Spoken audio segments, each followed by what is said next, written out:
ตอนเช้าวันนี้เราอยู่ที่เมืองหลาแขวงอุดมไซเพราะว่าเมื่อนี้มีพิธีการที่เพิ่นจะใส่บาตรตักบาตรในช่วงบุญปีใหม่ลาวเนาะก็คือบุญพุทธสงกรานต์เนาะแต่เมื่อนี้เราจะพาท่านผู้ชมมาเบิ่งบรรยากาศของการใส่บาตรอยู่ที่วัดพระเจ้าสิงห์คำในช่วงเช้านี้เนาะหลังจากนั้นเพิ่งจะเอาพระเจ้าสิงห์คำขึ้นไปอยู่สถานที่บอนในศาลาหรือว่าในสิมของเพิ่นเพราะว่าเพิ่นได้เอาพระเจ้าสิงห์คำลงมาพบสงฆ์หลังจากนั้นเพิ่นจะมีพิธีเอาขึ้นในตอนเช้าแต่เมื่อนี้เราจะพาทุกคนไปติดตามเบิ่งนำกันตอนนี้เรามาหอดสถานที่เรียกว่าวัดพระเจ้าสิงห์คำเรียบร้อยแล้วนี่คือวัดปลายของเพิ่นเนาะ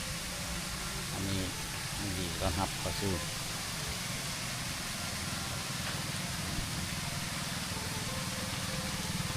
บรรยากาศรวมๆตอนเช้าๆในคนยังบ่มาหลายอีกมันจากไหนจะมีคน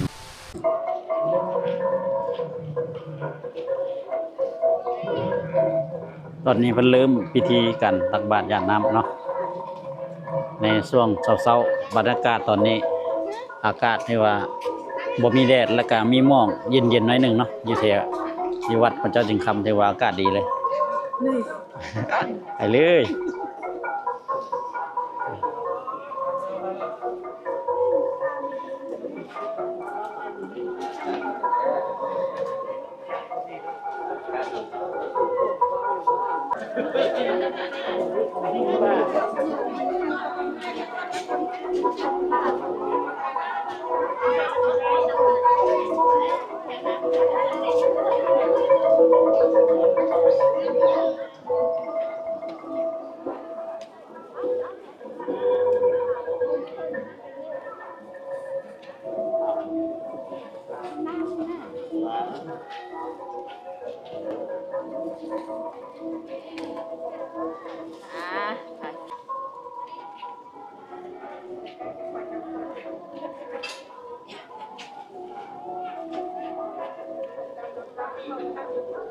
การมาเรียนเดี๋ยวนี้บัตรนี้เดียว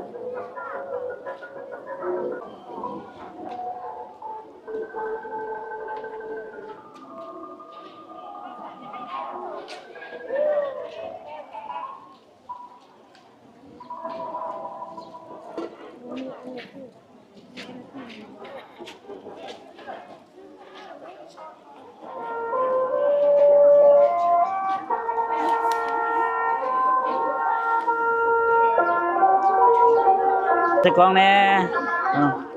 นี่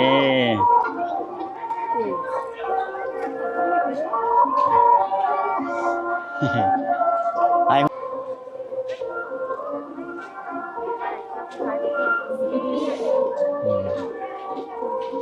ดีอันนี้ก็ยิ้มสกองแน่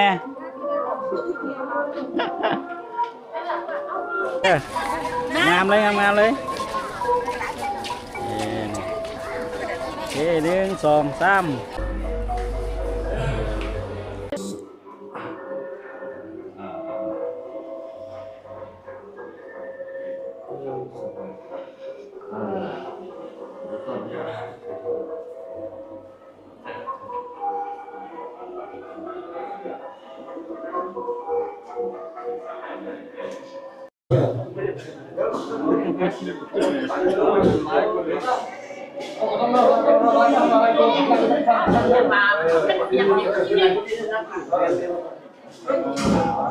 วันละที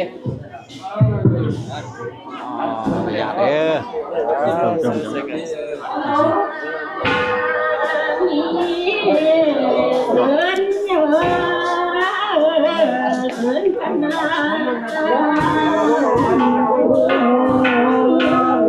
นี่เป็นขั้นตอนเอาพระเจ้าจึงคำขึ้น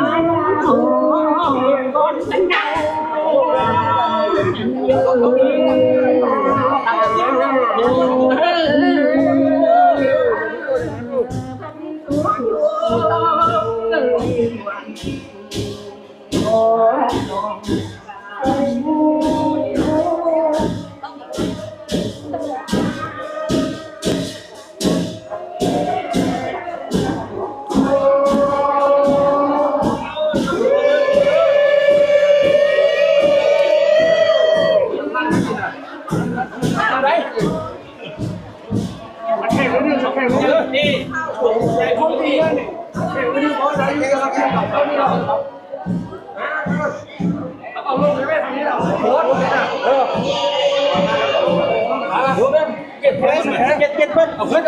ดึงดึงเสร็จแล้วเอาขึ้นใช่เอา